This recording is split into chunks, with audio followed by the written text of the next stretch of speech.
Okay, welcome to the Business Resources Workshop. My name is Tom O'Brien, and I am an Assistant University Librarian at FAU.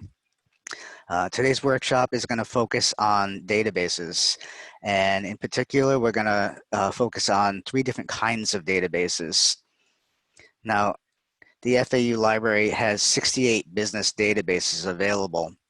And today's focus is going to be on 3 different kinds of those databases. The first kind will be finding business articles. And for that, we're going to be using Business Source Premier and another database called ABI Inform. Next, we'll be finding industry information, and we'll be using a database called IBISWorld. After that, we'll be finding company information, and we'll be using Business Insights Essentials primarily. And I'm going to mention and probably show you how to access Hoover's, Mergent, and also Privco. After that, we'll wrap it up, and I will show you how to access the FAU LibGuides, which are electronic guides that tell you basically everything I'm telling you here in the workshop. So I'm going to stop sharing this screen for a second. And I'm going to share another screen, and we'll get to the FAU, excuse me, library's homepage.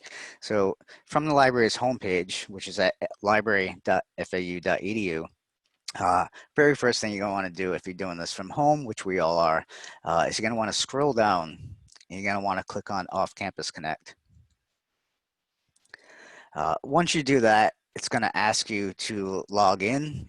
I've already been on my computer here, so I'm already connected, and I'm gonna take me back here. I've already logged in, so what it's gonna do, it's gonna ask you for your username and your password, much like you do if you're getting on the computer at FAU. So once I'm already there, I'm gonna come down and I'm gonna scroll down to the database tab. Once I hit the database tab, I'm going to also hit the browse button. Okay, once I do that, now it's going to show you I have access here to 673 databases, and I don't need to look at all of those. So what I'm going to do is I'm going to change this all subjects here, and I'm going to change that to business and economics. And it tells you here there are 68 databases for business and economics. And I'm narrowing this workshop down to 3 specific types, as I said, to show you how to do certain things. So the very first one I want to show you is called Business Source Premier. Hey, once I click on Business Source Premier, here I am at Business Source Premier, and I'm just going to type in a topic here, and I picked a topic for the purpose of this presentation, and it shows you here what my topic is, but let's pretend I didn't, so I'm going to do this from scratch, and I'm going to type in employee theft, and I'm going to click on search. Now, when I put in employee theft, I have 3,504 articles. That's great. And a lot of people are going to tell me, well, I can go on Yahoo and Google and find a lot more than that. And you're correct. But you're not necessarily going to be getting legitimate stuff all the time. So the great thing about using the databases is you are getting stuff that's been published. Your instructor doesn't have to worry about where you got something. Okay, so this is 3,504 articles that are legit. But I'm going to do something here. I'm going to say, well, you know, sometimes they don't call, if you've ever worked in retail, they talk about employee theft, but they also talk about loss prevention. So I'm going to click on employee theft or loss prevention. So we went from 3,000 articles, and now we have 18,000 articles. So it's quite a bit here, and we can play around this a little bit more. And I worked in retail long ago, and I know that sometimes they call that shrinkage as well. So I'm going to hit on search. I have 3 different terms here trying to look for the same thing. Now I have 26,000 articles. So within a couple of, adding a couple of keywords and different ways to say stuff, I've added 23,000 articles to my search. Now you get to the point where you're like, well, now 26,000 is quite a bit. So how can I narrow that down? The first thing you want to do, if your instructor says so, they might ask you to make sure that your articles are peer-reviewed. And if I had a dime for every student that came up to me in the library and said, well, how do I know it's peer-reviewed? all you got to do is check that box off, and you know whatever comes up will be peer reviewed. For the purpose of this presentation, I'm not going to click on peer reviewed, but I am going to click on full text because I want to make sure that whatever comes up is going to be the full article. And we just got rid of 3,000 titles that weren't necessarily the full article. And still 23,000 is quite a bit. So what can I do about that? Well, you can also change the publication date on the left-hand side here. There's a bunch of filters. I want to make sure I'm looking at stuff in, say, about the last 10 years or so. And now we're down to 14,000 articles. So within 2 clicks, we got rid of 12,000 articles that we didn't need. Some of them were too old, some of them weren't the entire article. So now let's take a look at what we have here. And I'm going to scroll down here just to show you a couple of things that you can do here. Number 9 looks like a good choice. Demography and disappearing merchandise, how older workforces influence retail shrinkage. Has a bunch of my words in there. And I'm going to come over here and I get 2 choices. I can look at HTML full text or PDF full text. HTML full text is just like looking at a web page. The PDF is looking at a scanned image of that article. For this purpose, I'm going to show you HTML full text. Every database that you use has little bells and whistles that certain ones don't have. But the most important thing that you have to do at the end of your paper is you have to cite your article. And all you have to do that is come to the right-hand side here where it says cite. You click on that and you scroll down to look at what format you're using. We are using APA format. I'm going to click on that and scroll and copy that and paste that and put that right into my my final page. That's one of my references. Put that into my references. So that's all done for you. It's easy peasy. You don't have to get that little book and find out what comes first, the author's name, last name, first name, this, that, and the other. It's done for you.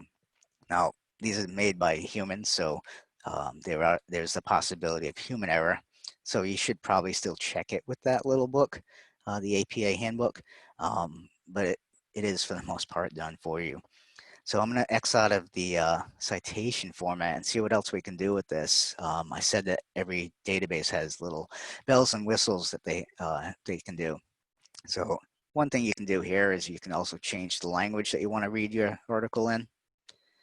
And you can translate that. It takes like 2 seconds to do, and it comes up in the whatever language you chose. I like this particular database for a different reason. And one thing you can also do is you can listen to the article. You know, some people learn better by listening. Some people learn better by doing and by reading or by watching. I actually learn better by listening. So this might be an option that I choose. And you can change the accent if you want to from American, Australian, or British. It's kind of a useless feature, but it's kind of cool if you want to mix things up. So that's what you can do with that. If you want to, you can email the article. And you can also print the article from here as well. And I'm going to scroll back just to show you what the PDF looks like. Here's the PDF. I'll click on that. And here is your scanned image of the article that you wanted.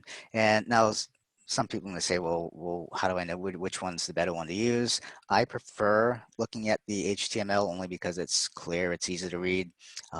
Sometimes the scanned image of the article, this one looks pretty clear and easy to read, but sometimes maybe there's a little bit of a smudge or something like that. What I would say is if you're going to use any direct quotes in your paper, and you need to quote that particular article, I would tell you to use the PDF because they also include the page numbers that you're using, and you can get your direct quotes. There's a page number here, page 106. So that's the difference between the HTML and the PDF. And just like the HTML, you can also come over to the right-hand side and click on this little cite button.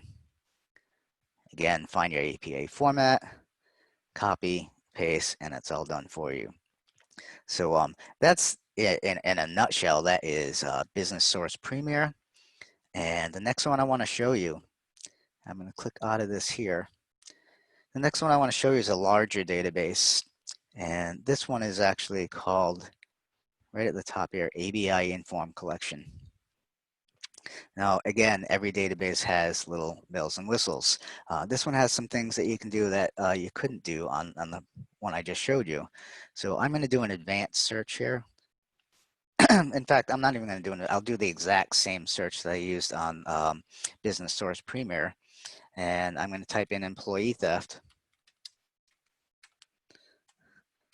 And the cool thing about databases is they give you these options here. What are you trying to say? Is this what you're trying to say? And I'm going to pretend I don't see that again, but I'm just going to click on employee theft. And now when this comes up, you can see this is a much larger database. Right off the bat, I have 174,000 articles, much larger than the 3,000 I pulled up on the last database on the first try. So I'm going to say, you know what, just like I did in that last database though, maybe they don't call it employee theft, or maybe I just want to include the words loss prevention and see what happens here. And say now I'm up to 572,000 articles. That's quite a bit. And just for the heck of it, like we did on the last one, I'm going to hit or shrinkage. And now we have 650,000 articles. So it's quite a bit. It's a much larger database, but they have some cool things that they can do in here too. Just like the other database, my teacher says they need to be peer reviewed. Just check this box off. Just like the other database, I want to make sure it's the full text article. I'll click on that. And it got rid of what, maybe 27,000 articles, somewhere around there. So what else can we do? For this particular paper, I want to use, what source type do I want to use? I want to use magazine articles specifically, and I'll click apply. So now I went from 650,000 articles to 11,000 articles. And I can come down a little bit further and say, you know what? 1912 is just not doing it for me. I'm going to check out the last, say, again, 10 years or so and update that. And now we're down to 4,000 articles. And if I wanted to, I could scroll down a little bit more and I can go by subject and show me more subjects. And let's see, well, I want to look at studies. Studies talked about this and something about security systems in there as well. So I'm going to click apply. And now I'm down to, from 560,000 articles, now I'm down, or 650,000 articles, excuse me. Now I'm down to the 216 that I was really looking for. So it's just boom, boom, boom, and quite easy just using the filters on the left-hand side to get to what you're really looking for. And the same deal with the other database. You can click on the article and then you can come up to the cite button here. The great thing about this particular database is you can, let's just say the first 5 articles are the ones I was looking for. That's probably never going to happen, but let's just say I got lucky. If you click on the checkbox next to all of those and then you come up to the cite button, and you'll see here, just choose your citation style. I'm an APA 6th edition. And then here is all of your articles. And I'm glad this came up because this is a great thing to do here. They're supposed to be in alphabetical order. I can tell you right now, this first one is not in alphabetical order. D becomes before R. But what you can do is you can copy these, paste them, and put them into your Word document, and then shuffle them around in the correct order. This has just one off, so that wasn't so bad, but I'm glad that came up because that can happen. And again, it's just easy enough to put them in alphabetical order. So I'm going to click out of the cite screen and let's see what else we can do. A lot of times you might be at your computer and you accidentally hit the cord, or maybe you have a storm in the area and your computer shuts down and you lose your work. The great thing about this particular database is you can come up to this little silhouette here in the top right hand side of the screen. Click on that and click on create my research account. And you just fill this stuff out here, your email, your password, etc., and then create your account. And this is great because you don't have to worry about losing your information. Your information, all your searches will just be saved. So you don't have to call the library and say, I was looking for this article and I lost it. And this database won't do that to you. So that's really cool thing about this database. Again, this is just searching for articles. Again, here's your, you can email the article if you want to yourself. You can save it, put it on a thumb drive, etc. So I particularly like this ABI Inform because it's so big. I used to be really big on the first one I showed, but I really kind of switched over gears towards this one because it has things like the save button and whatnot. It does everything the other one does. It just does a little bit more, and it's a much larger database. So that is finding articles. Those are two. There's more databases that I could show you on finding articles, but those are two really quality ones to use. And I'm going to get out of that for a second because next thing I want to show you is how to find industry information. And to find industry information, I'm going to scroll all the way down until I get to something called IBIS World. And here it is under I, it's the very first database.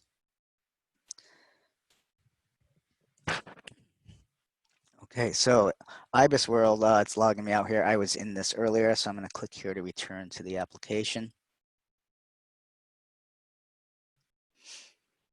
And it shouldn't take very long.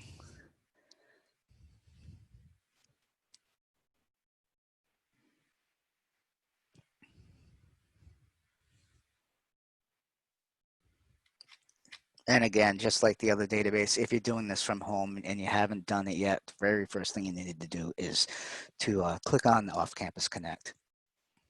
So I'm going to choose something. I always choose the same industry, and I'm going to mix it up a little bit today. I want to choose an industry that I haven't looked at before and something that interests me. So I'm going to do fishing, and particularly fishing boat charter in the US. Yes, I have a business degree and I want to do something with that, but you know what? I really enjoy fishing. Maybe I want to start my own fishing boat charter company. So I'm going to click on that. Okay, everything you need to know about the fishing boat charter industry is in here. We're going to scroll through it really quickly and just talk about a couple of little things here. What is the definition of the fishing boat charter industry? It's the industry that provides charter fishing services or party fishing boat services. And there's many different choices here. If you scroll down here, the supply chain, the key external drivers, what's driving this industry. External competition, not so much. Per capita disposable income, it means people have a little bit of money to spend, maybe they're on vacation and they're going to take a charter fishing boat. Recreation expenditure, time spent on leisure and sports, and of course the world price of crude oil, because that boat that you have is going to take a lot of gas, and you're going to be gassing that up quite a bit. So here's your external drivers again.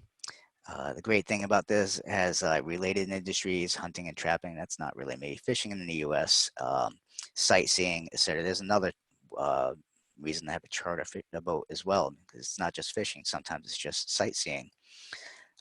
Related international industries, major players in the industry. This one, there happens to be no major players in the industry. It's all, instead of brick and mortar stores, it's just a lot of boat and water.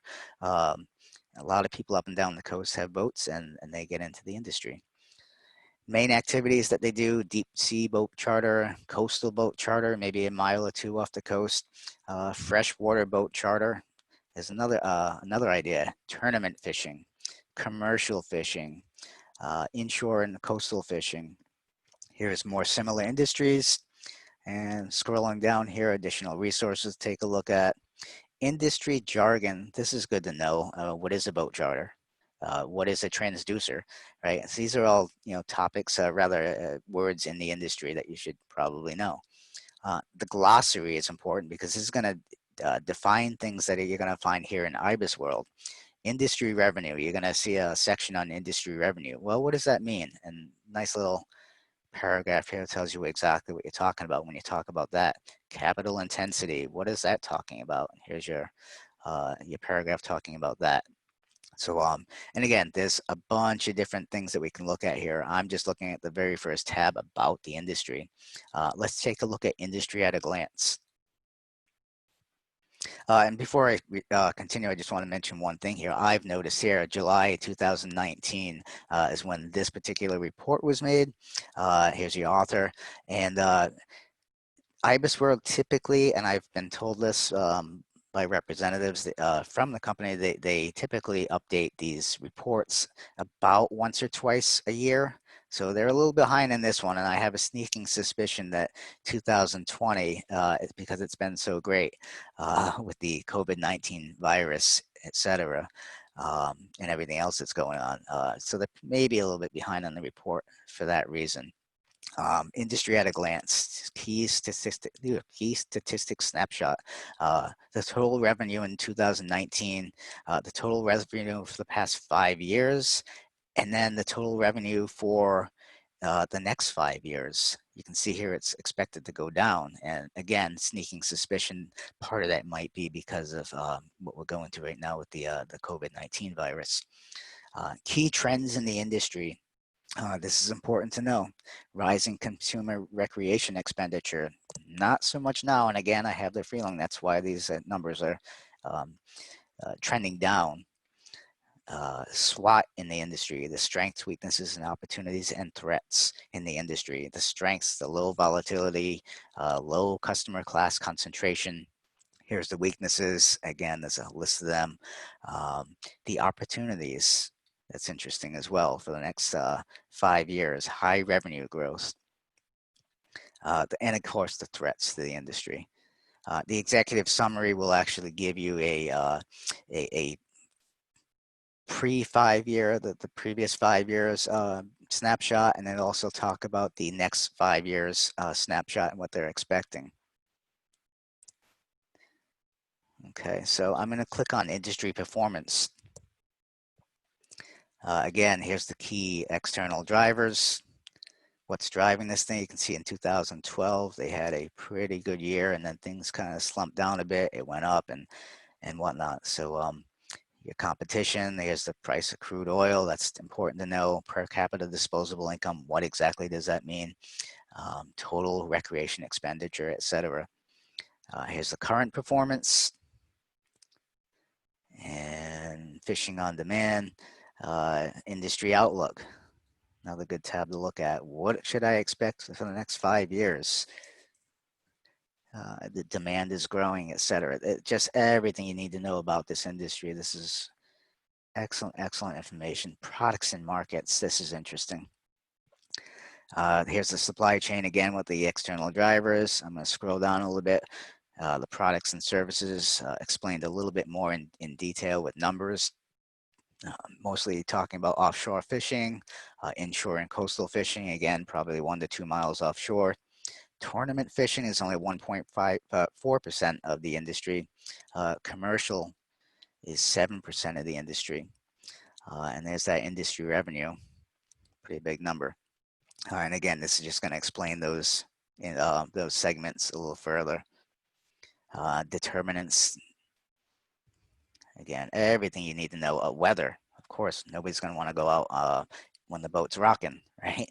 So I know not everybody is affected the same way. Some people can't deal with the waves and whatnot. So weather plays a role in what happens here.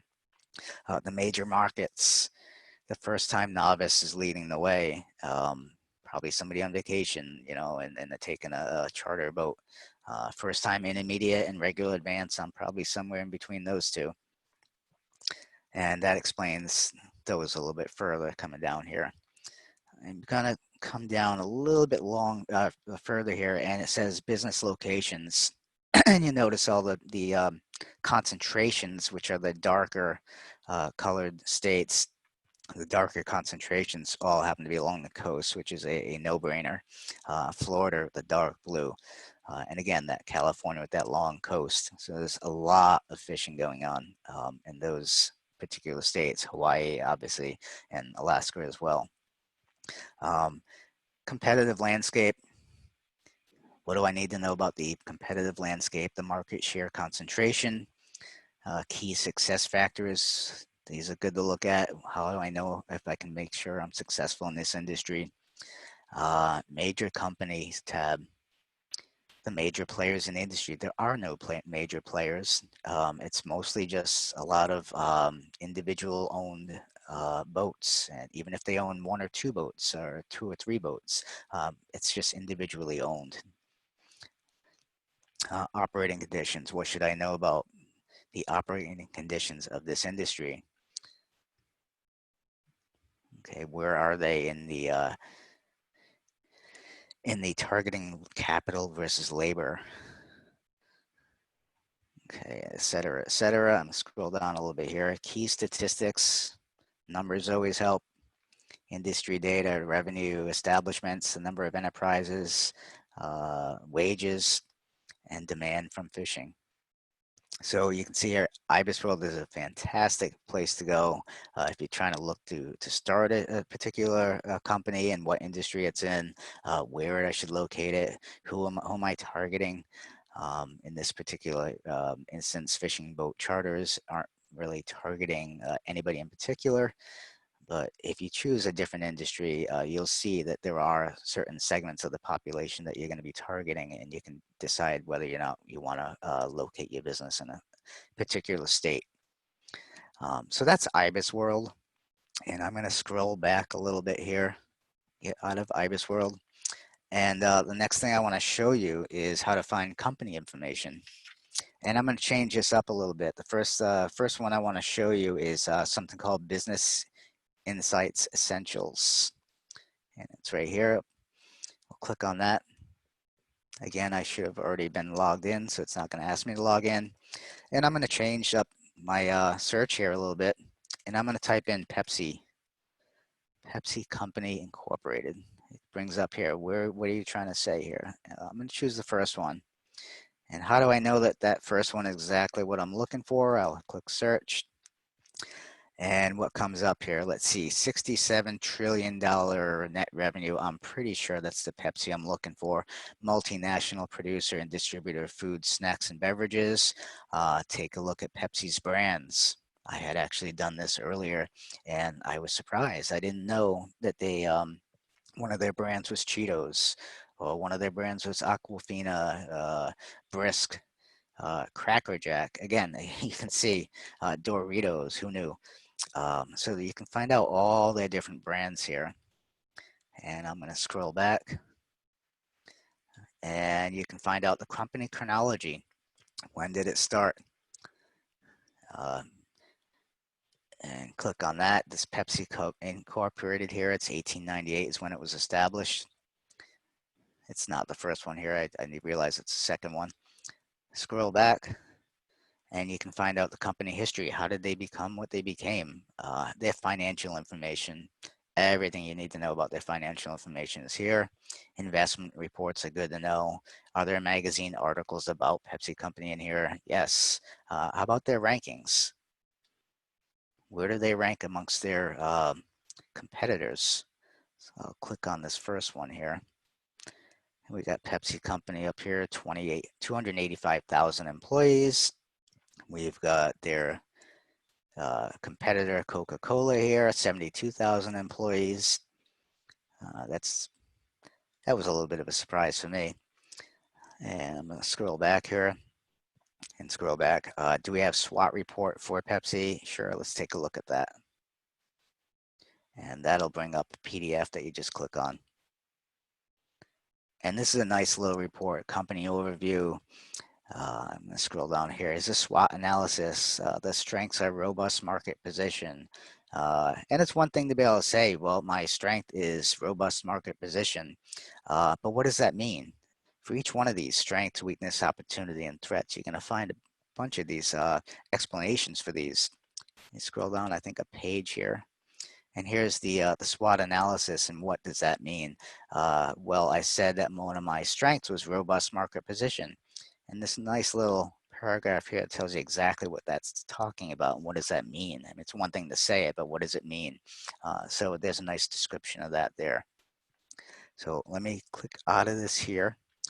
This is Business Insights Essentials. Really, I'm going to click out of that one because I do want to show you another one.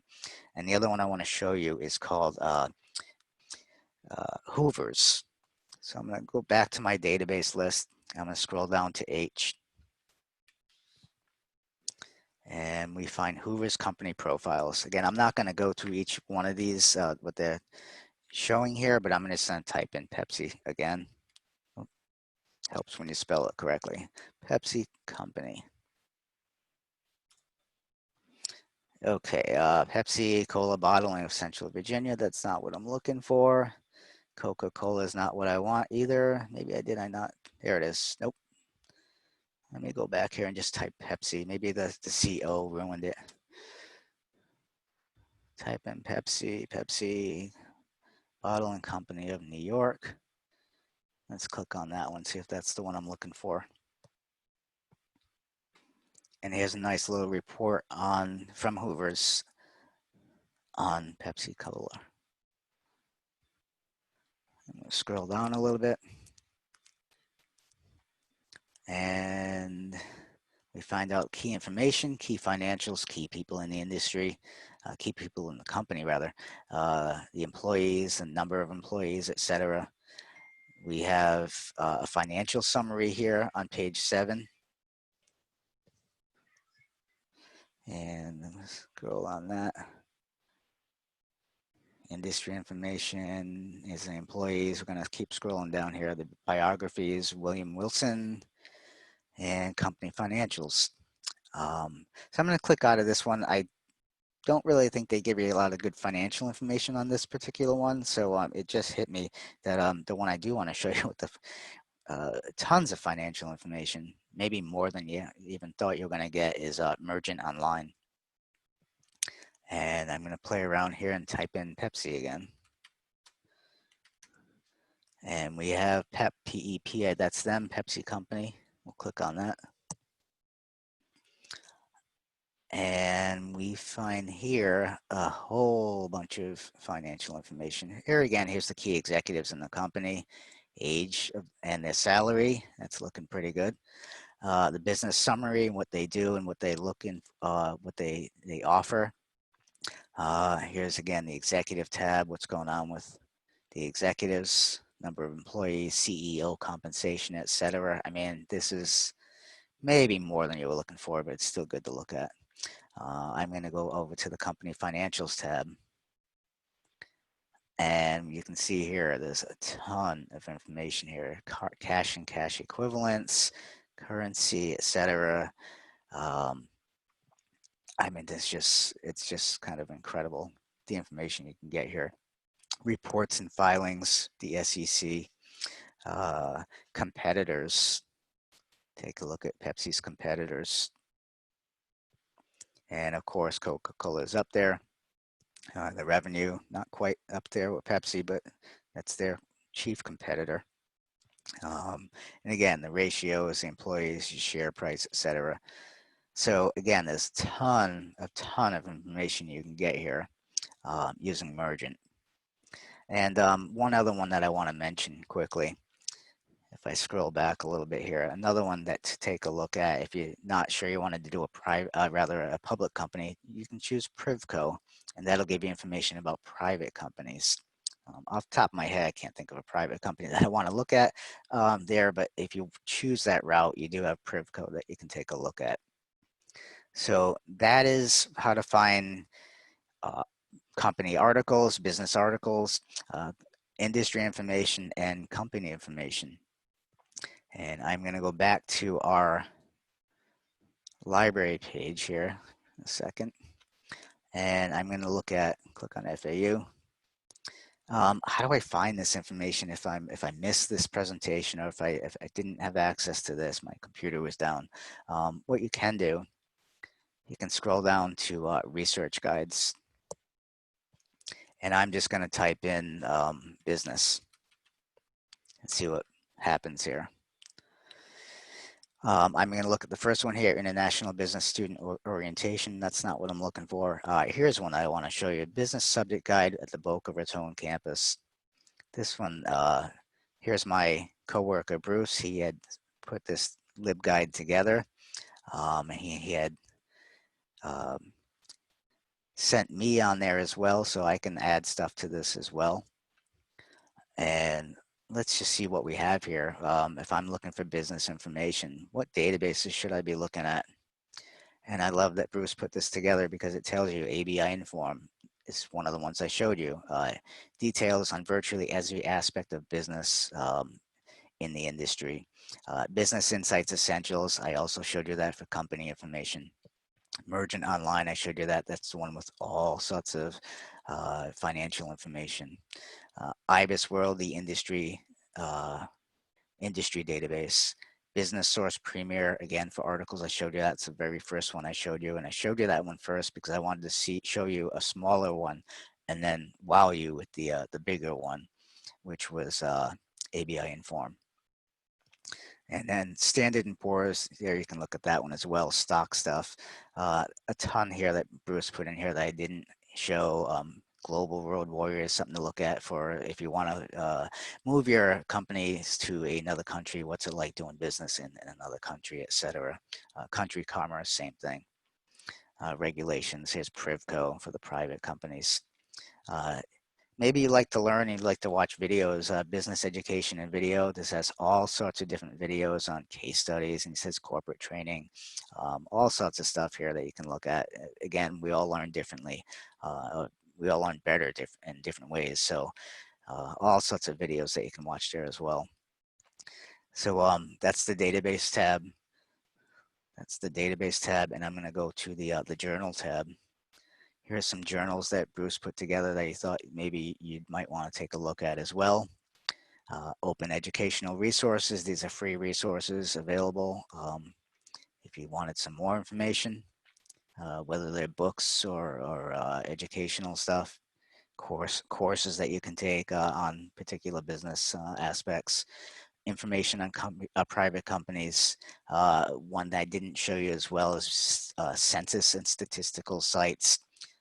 This is a really fantastic tab that you can go to and find if you're looking to locate a business somewhere, you need to know information about the area that you're looking to relocate or just even locate your business. I happen to like this one here called US Quick Facts Tables because it gives you, you can take 2 different cities and compare them side by side. You can take 4 different cities and compare them side by side. My favorite one here is probably citydata.com. It's everything and anything that you need to know about a particular city, from the weather, the crime rate, even down to the neighborhoods for particular databases as well. So that's a really good one to use. And some of these I haven't even really used as much because I know I love city data and whatnot. So how do I get help? If you need help, you can come either to finding help or even on the home page of this LibGuide, you can come over here to the left-hand side and it tells you the summer hours for the Boca campus. We are closed, obviously, right now, but we have virtual office hours with several librarians that you can go on there at various times and actually talk to a live librarian and chat with them. You can find out who's the subject specialist for a particular librarian, who is a subject specialist for a certain area. Or you can go to Ask a Librarian, which is available Sunday through Thursday, 10 a.m. to midnight.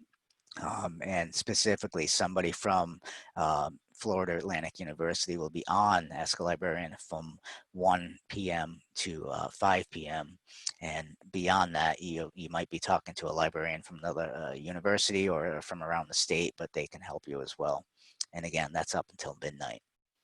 And of course, you can also find out how to do your APA formatting. I showed you a couple of databases that have the citations done for you. Not every database will do that for you. And if you run into that situation, then you can come over here and find out how to cite a particular source. So that, and then let's see if it's here. Okay, it's not there. There's a Michigan State, I believe it is, has a guide on how to use particular databases that don't show you how to cite your sources, and it's all laid out for you too. But if you need help, again, go to a virtual office hour, ask a librarian, and one of us can help you that way as well. So I'm going to stop sharing this screen and get back to my PowerPoint. And here's the databases. I want to just click on this here again. This is my contact information. If you have any questions about anything on here or something you didn't see, you can either email me, you can call me. That's my direct extension to my office. That will be forwarded to my cell phone as well. So I'm pretty easy to reach. I'm pretty much constantly on my FAU email, just checking to see if anything's going on, um, and the phone number as well. So that will be the end of this workshop. And again, if you have any questions, please don't hesitate to ask. Be safe and be well. Thank you.